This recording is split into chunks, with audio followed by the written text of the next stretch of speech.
Hey folks, Joe Valley here. Thanks for joining me on another episode of the Quiet Life Podcast. Today, I've got my co-host with me, Mr. Pat Yates. Pat, thank you. I think this is the third time you've co-hosted with me. Yeah, third or fourth, but I love doing it. I'm excited about today. I'm excited to hear all about this. And you've been a guest as well, so I appreciate it. I wanted you to come on specifically because of your incredible Amazon background with Buy Happy Feet and discuss the fact that you're not actually using the accounting software that Jamie's going to talk about in a minute. Our guest today, folks, is Jamie McDonald. He's a serial entrepreneur, incredible business entrepreneur and growing SaaS businesses, lifetime as an entrepreneur, Duke fan as well, as much to Pat's demise and disappointment. Pat almost hung up and left because Jamie's a Duke fan. But he's going to stick around anyway, as a courtesy to Quiet Light and me and the rest of the team here. So, but Jamie's also now not the founder, but the CEO of A2X accounting software, which is something that I think almost, I don't know, Jamie will give us the percentages, but a lot of you should be using it if you're not using it already, just to simplify your life. So Jamie, welcome to the Quiet Life Podcast. Thanks for having you here. Yeah, excited to be on the show. Great. Looking forward to our conversation, guys. So give us a little bit of background on your own entrepreneurial journey. I know that A2X is your current venture as CEO, but man, you've done a lot of stuff before that. Can you give us a little highlight?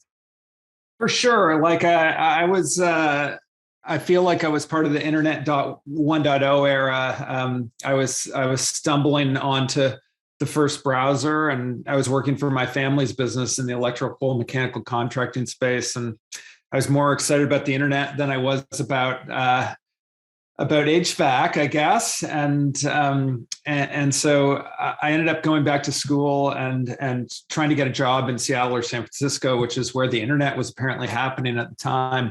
And I got really fortunate, and I joined Expedia when it was part of Microsoft in 1998, and spent 7 years there, and just really learned the software business and the power of scale. And that business, exploded when I was there, from selling 3,000 airplane tickets a day when I got there to 30,000 when I left, and has obviously gotten much bigger since then. And so that experience, I thought I was a startup guy. Of course, I wasn't. We put a job post up, and people came in, and you interviewed, and you picked amazing candidates, and away you went. But you got up to the level of vice president of, I forget which division there at Expedia. Yeah. I was running a business that sold things to people in the destination. And so if you think about like checking out at a grocery store, once you bought your plane ticket or your hotel room, if you're going to Orlando, we'd sell you Disney tickets, or you're going to New York, we'd sell you Broadway show tickets, or even just a ride in from the airport. And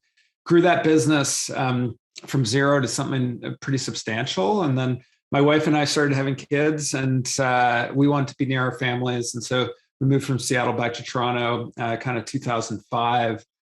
And that's when I was like, God, I want to start a software company. And of course, I didn't know anything. And I'd done a lot of media buying when I was at Expedia. And so my business partner, Jamie Schulman, who I'll talk about a lot today, came back from San Francisco at a similar time. And we started our first company, which basically, evaluated the effectiveness of media buyers for lead generation buyers. And that was effectively mortgages at the time, which of course we started a company selling software to mortgage companies in 2007. That didn't go well, but we were able to transition and to a different vertical, did okay there, and ended up selling that business. And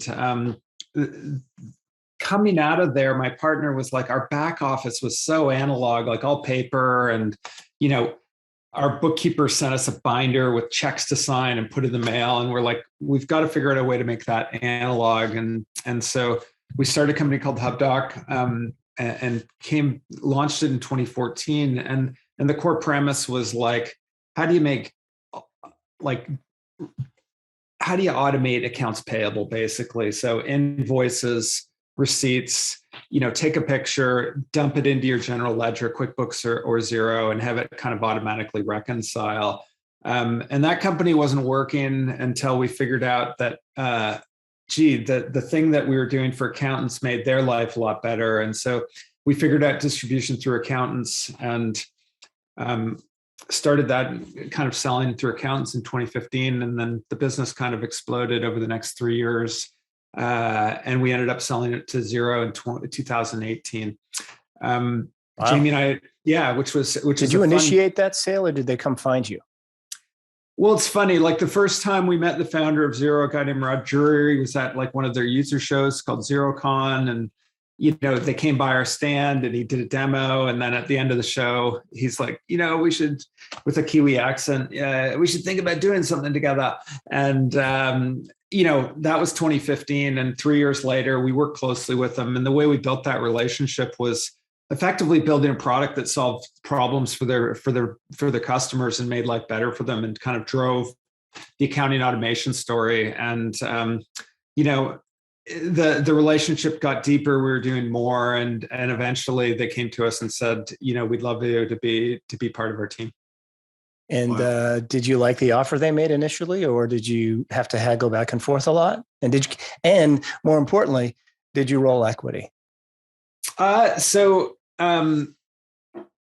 story of the acquisition is interesting. They came to us, and we also had an offer to raise a bunch of money from one of the best venture capitalists, SaaS venture capitalists, and kind of take a big swing. And so our decision was between those two alternatives. And we looked at it and we thought, this technology, the product is going to be built into the general ledger over time. And we thought it was best to build it inside of Xero. The offer was a cash offer and a stock offer. So we took some cash off, and then we all rolled into Xero stock as part of the transaction. Okay. Yeah. Just out of curiosity, and for those that are listening instead of watching on YouTube or on the Quiet Light podcast, all three people here have some gray on their chin. Actually, Jamie is well shaven, but it's on the top of his head. So I say that on purpose. The venture cap money and blowing it up seems like such an emotional, an exciting idea. But what I've said to people 1,000 times over the years is make sure you don't promote yourself to your own level of incompetence. Did any of that come into play, saying, you know what, this is not the life I want to live, or was it a combination of maybe that and more of you figured that this was going to be built into the software like Xero and QuickBooks eventually anyway? I think it's a really personal decision at the end of the day that founders go through, and certainly your audience and what you guys do. It's all the same set of emotions, right? And so I've got an expression that founders' energy is a finite resource, right? And at a certain point, like that volcanic core that exists inside you, you run out of energy. And I don't think we weren't there with HubDoc, but you're running extremely hard between travel and 24/7, and especially in a venture-driven business, like all that matters is your ability to grow revenue quickly, which it's kind of a nice transition to A2X, where when Jamie and I exited HubDoc, we took 6 months off and did nothing and tried to kind of recharge the batteries. And we thought about what we loved about the experience and what we might change. And I think the premise was, is there any chance we can own a really high quality software business with an amazing product and incredible service to the customers that's growing quickly and also generating cash? And so the idea that, we could raise venture money against this particular company if we find a marketing channel that we can acquire customers at economically and scale it, right? But it's also fine to accept slightly slower growth and to build something that generates cash. And there's just a different ethos in running that type of business. It's just way less stressful. You don't have to be on the fundraising train every 12 to 18 months. That's a great segue. You're absolutely right. So for Pat, because he doesn't use A2X and he should. Sorry, Pat. And everybody else in the audience as well. I understand it fully at this point. Just give us a 2-minute overview of what A2X does. I think like automating your e-commerce accounting and doing it accurately and repeatably every time, right? So if you sell on Shopify or Amazon, you know that every week or every 2 weeks, a bank deposit shows up in your bank account, and lots of people just treat that and do cash accounting, and that's their revenue. Well, of course, it's not your revenue. That's a net number. Amazon's taken out their advertising fees, their FBA fees, their merchant fees. There might have been sales tax on top of all that. And so what A2X does is we reconcile that transaction. You kind of connect to Amazon or Shopify, you connect to QuickBooks or Xero.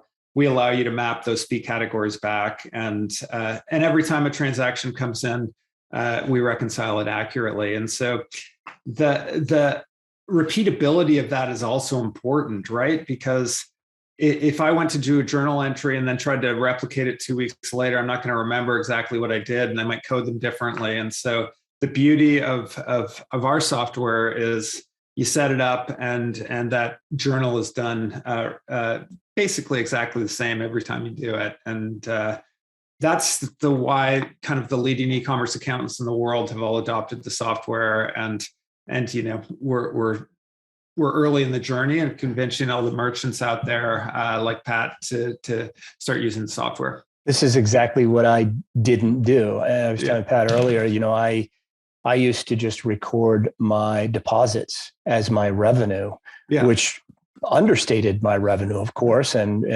understated my cost of goods sold. Pat, are you doing that same thing, or are you getting all that detail on a very manual basis? It's a great question. And I think that the way that I've done books in the past, I think most people, they at least go down to the level of the deposit. That's when that comes in, unless they put something accrual for the month before. Your numbers are all slightly, if it comes in on the third of the month, it should have been posted on the previous one. So I posted against those deposits, but I rewind and make sure the expenses are there too, or our accountant does. But it is interesting because, Jamie, I guess the biggest question that I have on this is there's so many things that you can do with accounting. And when you look at QuickBooks and Xero integrations, there's app stores for each of these people. How did you pare down what you wanted to attack in this business and to be able to differentiate yourself from other accounting software that might marry QuickBooks or Xero? How did you find the segment you wanted to be in? That's what I'm really curious about. Well, I think two things. I can't take credit for it because I got to know the founders of the business, and they were kind enough to allow me to join. And so Paul and Ashley are the founders of the company, and Paul was an Amazon seller, and he said to Ashley, who's a software developer, it's like, this monthly accounting's annoying. Can you take care of it? Knowing that the software developer would work on automating it. And I think where we're different than many of the other integrations between Amazon and QuickBooks or Xero is we take the approach of like creating a journal to match that bank deposit, as opposed to pushing every order over, where if you've got any order volume in Amazon, nobody wants that in the GL. It's just noise, right? And so our point of difference is to focus on the reconciliation, and the benefit of that is kind of clean, accurate, repeatable financials. And like you said, we get the revenue accounting right, we get the COGS accounting right, and hopefully that enables better decision making, a better understanding of cash flow. You mentioned the tricky thing of a deposit that comes in on the 5th of the month. It's going to have sales for the month of February and the month of March. And so our software is smart enough to figure that out, create double journals to match the bank deposit, and you're off to the races. So Jamie, let us ask this question. So let's take a 2-week period in Amazon. Assume someone's on that 2-week period. Deposit comes in and your system kicks in. Does it go back and actualize that revenue on a daily basis at a total gross number or by transaction? How does it post it? Or is it still just one transaction and reconciled against that? Or does it go back and put it on the day you actually sold it? It's a journal entry that would have both months' revenue and both months' cost attributed properly. So we're not out there posting a daily summary and reconciling. We're focused on the bank deposit and reconciling to that with a proper journal entry. So split months will be one entry of a journal entry for the month that portion, and the other there'll be a secondary one for the second portion that month. Exactly. Okay. So incredibly useful. And you mentioned previously that the leading e-commerce bookkeepers in the world are recommending and using ATX often. I think we actually talked about Tyler Jeffcoat at Seller Accountant and that work. I think I first heard about A2X through Tyler, but is that what they're recommending because that's accurate importing of the details and they don't have to worry about the importing of the revenue and they're just working on the rest of the expenses and so on and so forth?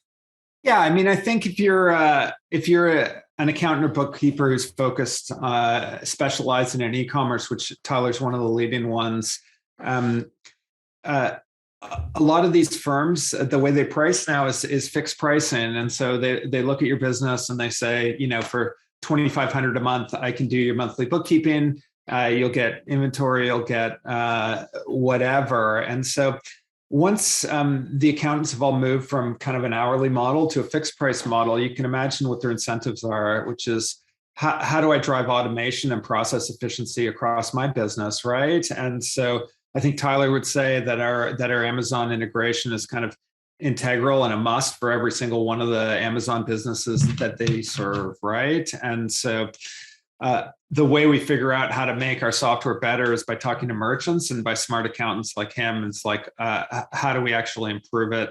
What are the modules we need to kind of add or adjacencies that can drive value for your firm so that you can serve your clients better and scale your business? Because, if you're many of the accounting businesses, like if you're just scaling labor, you run into problems. And so what you're trying to do is shrink the number of hours each month that it takes to do the work. And you're also trying to, drive quality of the books, right? Which is a big part of what we deliver to our customers. So for those out there listening that are not using an e-commerce bookkeeper, shame on you. You've heard me preach about this. You should be hiring, Seller Accountant, CapForge, and so on and so forth. But if you're doing it on your own, A2X is simply going to save you a ton of time, hassle, and get your books accurate, at least above the gross profit line. Pat, I started to interrupt you there. I saw that you're going to ask a question. You're fine. I guess the question I have too, Jamie, tell us about the verticals you've had the most success in. I would tend to think that a lot of people come in looking to have that Amazon integration, but tell us about Shopify. How can people gain by utilizing the software for their own direct site too?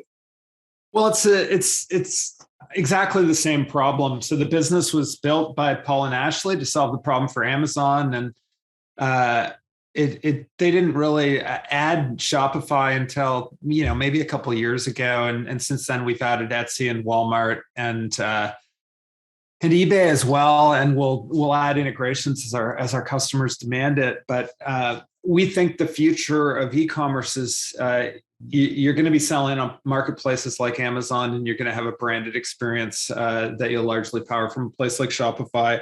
And then, there's going to be a ton of other places where e-commerce merchants can distribute their products, right? And so in that multi-channel world, what we're trying to do is make it really easy to do your back office and automate the back office and deliver accurate data into your general ledger so that you don't have to think about it at the close of every month and it just happens automatically. And so for Shopify,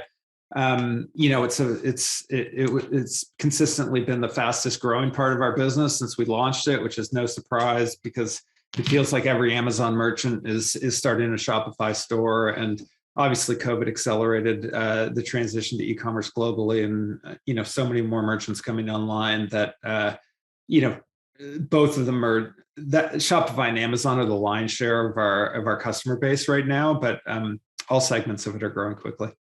So is it kind of like choosing to focus only on Google ads and saying, well, Bing only represents a certain percentage? You're not thinking about WooCommerce or anything else like that at this point? You know what? Like we have a lot of inbound from different platforms. So we've and it comes from all places. It comes from e-commerce accounts. It comes from merchants. It comes from QuickBooks and Xero. Like there's the e-commerce market in Southeast Asia is exploding. A lot of those people sell on Shopee. It's a question of like, how many businesses are there? Does it make sense to build the automation? We ask ourselves when we're making these decisions, it's like, how many merchants sell on the platform? And can we do an amazing job of solving the problem there? Because there's some of the platforms are harder, right?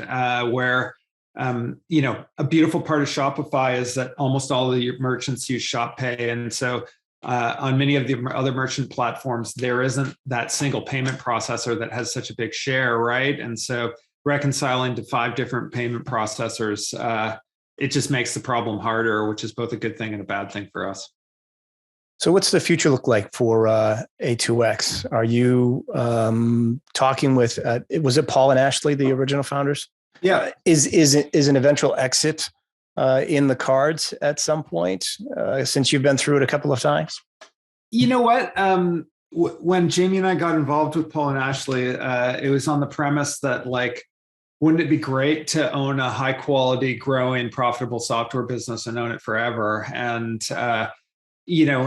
that's the plan today. Would we talk to potential acquirers if it made sense? Like, you're always open to a conversation. And I'd say to every entrepreneur out there, it's like, build relationships with people and solve problems for them. And you never know what might happen, right? But the plan today is we think our product's still early days and penetration in the category is still early days.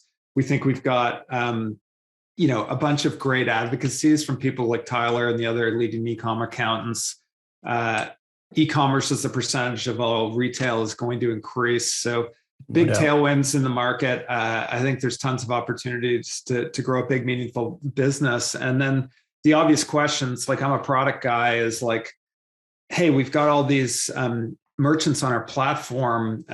One of the things we talk about in our Facebook group, which we call the e-commerce back office, is like, what are the adjacent products that we could help make to solve problems for our customers? And we're still early days on that. But, like, I'll give one simple example, which is, like, think about the report you use most on Amazon or Shopify to get a sense of profitability by SKU, by channel, whatever it is. And it's like, okay, now imagine a world where you're a multi-channel merchant, having that reporting available across channels is just not available, right? But because of the position that we're in, and we've seen all that order flow across multiple channels, we think we have a unique view into the data that powers many of these e-commerce merchants. And so, there's a play to start building out adjacent products to do what we do now, to see if we can help build out kind of that e-commerce back office. So if you think about the typical e-commerce merchant, they spend so much time thinking about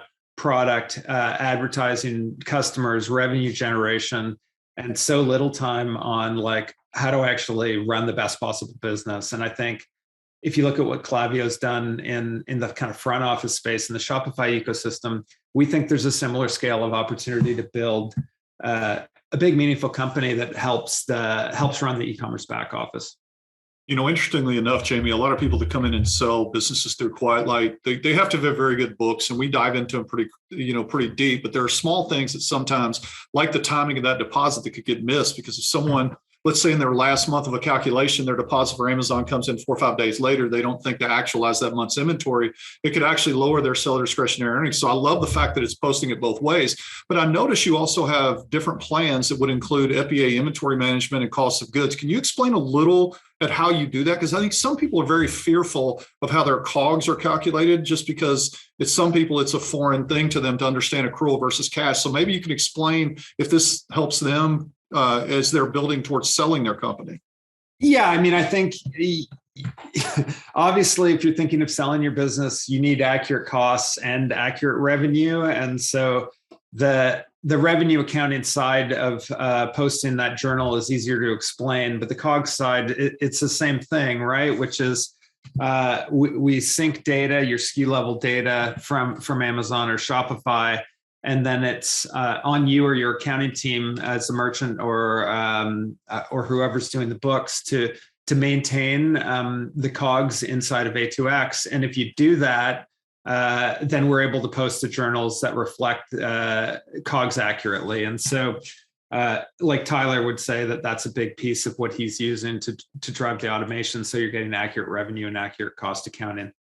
Yeah, that's the biggest thing I see, Pat. Don't you? When listening to business is inaccurate cost of goods sold. It's done on a cash basis instead of accrual, and then when we try to have them flip it, it's they're ready to sell now, but the answer they get from Tyler or somebody else might be, yeah, it's going to take a month to get this right. And by the way, you need to give me a lot of information, do a lot of work. And obviously, like COGS accounting is the hardest part about e-commerce accounting, getting it right. And it's obviously not just the cost on the purchase order, but the landed cost. Inbound freight. Thank you for saying that. In today's supply chain world, it's like, oh my God, and then if you're using cash accounting, it's like, oh, I made a $200,000 order in December and I'm selling that product over the next 6 months. And then, what are my landed costs associated with that $200,000 order? How am I going to kind of accurately spread it over those sales over the lifetime of that inventory? If you don't get that right, or have a repeatable process to do it and do it in an accrual style, then you really don't understand your business. And A2X is going to help with all that. All of it. Yeah. All of it. So that's critical right there, folks. If you want to sell your business for maximum value, just talk to Pat anytime about it. The reality is that if you don't have A, accurate books, and B, really accurate cost of goods sold on an accrual basis, you're either going to undersell your business, or the deal that you went under LOI for is going to fall apart in due diligence because your COGS are undervalued and therefore your discretionary earnings are wrong and actually overvalued. Pat, you look like you were about to say something there. Sorry to interrupt. Yeah, I think that when I look at this, obviously, Jamie, do you have, when you guys are selling people on this, obviously it's a time savings thing, it's a transparency thing, it's an accuracy thing. All of those things come into it. Are there other things that people need to understand? I mean, on the surface, it looks fantastic that people can automate most of that process to make sure that their books are right. But are there other things that A2X does that they should know? I mean, I think like one of the things we're proudest about is like the brands I want to interact with now and the companies I want to interact with are human and they actually support their product. And so I couldn't be more proud of our customer support and customer success organization, which, when we're talking directly to merchants who don't often understand accounting perfectly, and it's like, okay, we're going to set up a chart of accounts. Here's a clearing account. Like our support team will walk you through all of those steps and get you set up accurately. And then once it's up and running, it's just that repeatability of the process. And so for whatever the cost per month is, which, we go from $19 to thousands, depending on your order volume and all the places you're selling at, we'll get you set up and then it's up and running. And there's a time savings component, which I think is important, but the repeatability I think is actually more important, which you do it the same way every single month, every single deposit, you account for it accurately. And at the end of the day, you look at your financials and you've got an accurate view on revenue and cost and confidence that's right every time. So when I'm talking to merchants and e-commerce accountants and bookkeepers, those are the things we talk about. Yeah, there's no price on your site that is so excessive that it's not going to find something for someone to save money on if they decide to exit their business. They'll easily recoup that kind of money. It's not a high price piece of software. It's really interesting from a standpoint that it brings in that transparency. And we talk about this a lot, transparency of books and documentation. This will definitely help in that for any seller. Just out of curiosity, do you have a ballpark percentage breakdown of entrepreneurs that subscribe versus bookkeepers, or do bookkeepers not subscribe at all? They recommend the entrepreneur do it. I mean, who pays for it doesn't really matter. I mean, often it's the e-commerce accountant or bookkeeper, and often it's a merchant. But it's like, I can say this: it's like roughly half of our business is connected to e-commerce accountants and bookkeepers.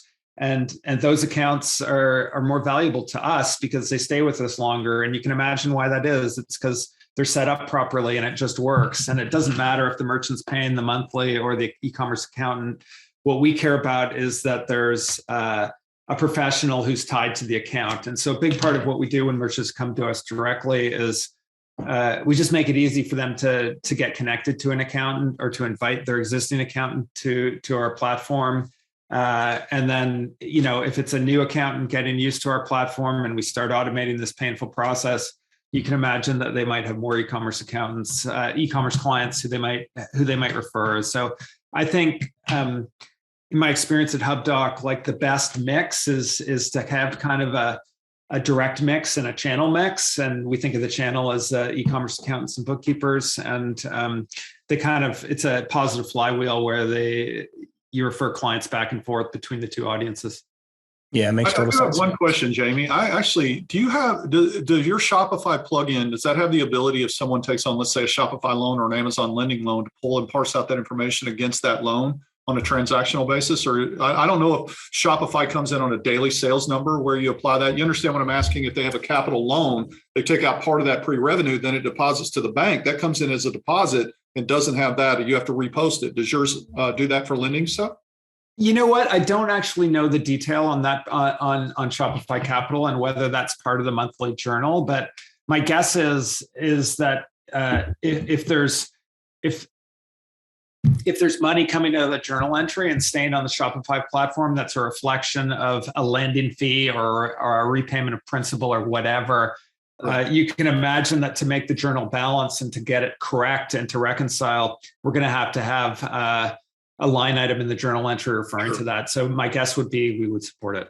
Yeah, that makes sense. So what is the next thing for A2X? You probably are thinking of new widgets. What's 6.0? If I'm making 6.0 up, you might be on 18.0. I have no idea. Yeah, I think like going back to what we talked about earlier about Amazon and Shopify as these two kind of immovable objects in the merchant world, like the one thing we want to do is be the absolute best on those two integrations. And so we have a team of developers and designers like interfacing with our customer team to kind of iterate and make those better and better. So that's the first and most important thing, which is just deliver the best product against what you do now. We have a bunch of customers, larger merchants who are beginning to push up to different accounting systems. So outgrowing Xero and QuickBooks and pushing up to Intact or Sage or, e-commerce specific GLs. And I think part of our future will be like developing an enterprise offering that's like, imagine a multi-channel offering that pushes to NetSuite as an example. Many of these aggregators that are buying the businesses of your listeners, they start out with kind of a repeatable process on QuickBooks or Xero, and then they're pushed as they scale, like Thrasio or whatever, to NetSuite or one of the cloud ERPs. And we want to be able to follow our customers as they grow, and you don't want them to kind of outgrow your software. So you'll see us thinking about supporting those platforms over time. And you can't mention aggregators without me saying that only 30% of our transactions in 2021 were sold to aggregators. And that if you're selling an online business, that should be an indication that you should not go directly to an aggregator. But everybody knows this already on this podcast, in this audience, that you're going to gain more value when you create a competitive market. Sumana, this is a good time to announce it, right? So two weeks from today, almost a little less, March 8th. Actually, no, a week from today, week from tomorrow.